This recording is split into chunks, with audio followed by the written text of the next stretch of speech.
I have been very busy lately working on some projects, so I'm going to show you where I'm at with them.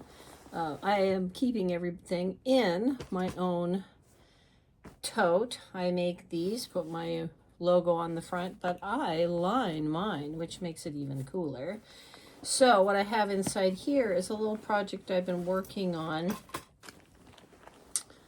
It's a knitting project. I've been working on a sweater design, and I decided to make a smaller version of it to start. Let me put this out of the way.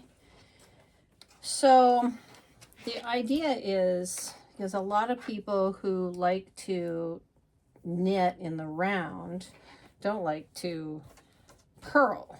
So I was thinking about how can I create a sweater pattern.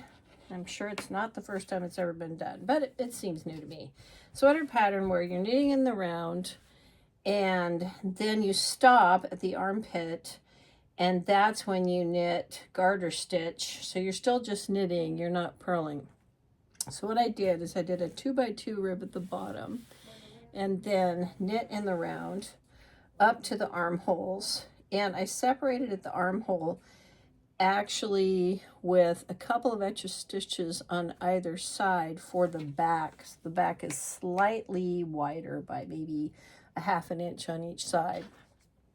So I knit for the back, I knit all the way up, and when I got to the desired length, I stopped a couple of rows short and I divided it by 4.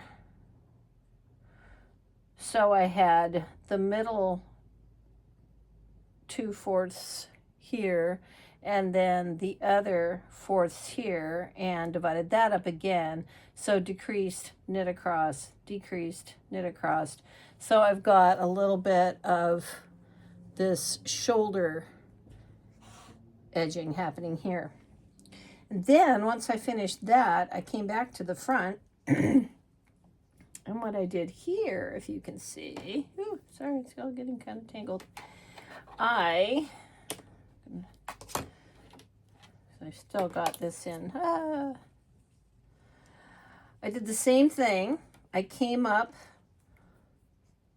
1/3 of the rows, actually a little bit less than that, maybe 1/5 of the rows up, and then I created a V-neck here and then came up straight. So I'm going to finish those to meet the back, and then I'll come back and I'll do the same thing on this side. Now I may or may not add the 2x2 ribbing on the armholes. I may add that. I haven't decided yet, but it's just a really simple sweater, and you can see that because it's knit in variegated yarn, you've got just some really fun things happening here.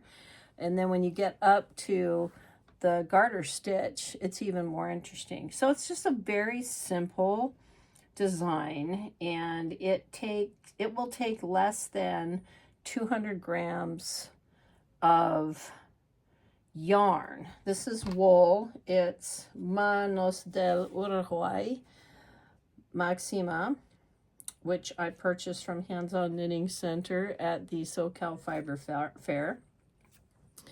This is what the hank looks like, made into a cake. I also got some brightly colored yarn as well. So that's the pattern that I'm working on now. And once I get it to my final version, then I will be sharing that.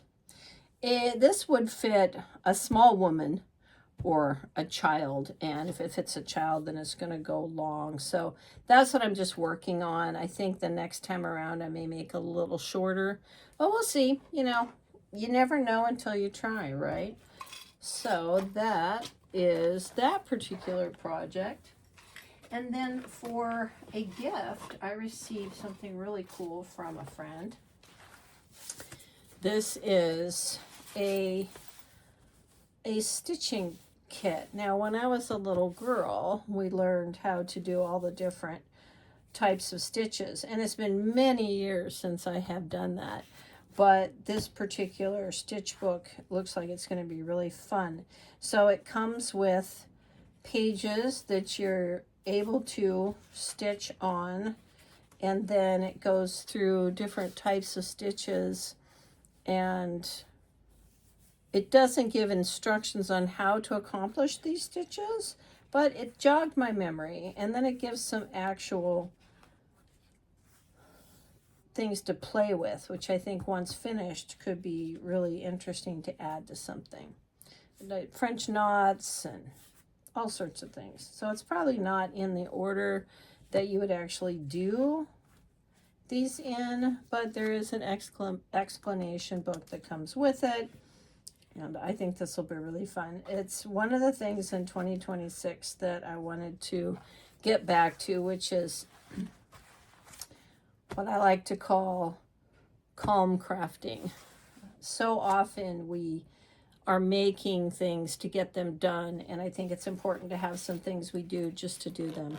This particular kit also came with a really nice little set of some thread, which is fine. It's not great quality, but that's okay because it's to practice with. And some scissors, a large eye needle, a seam ripper, some pins, more needles, which you can never get enough needles, some straight pins, buttons, a tape measure.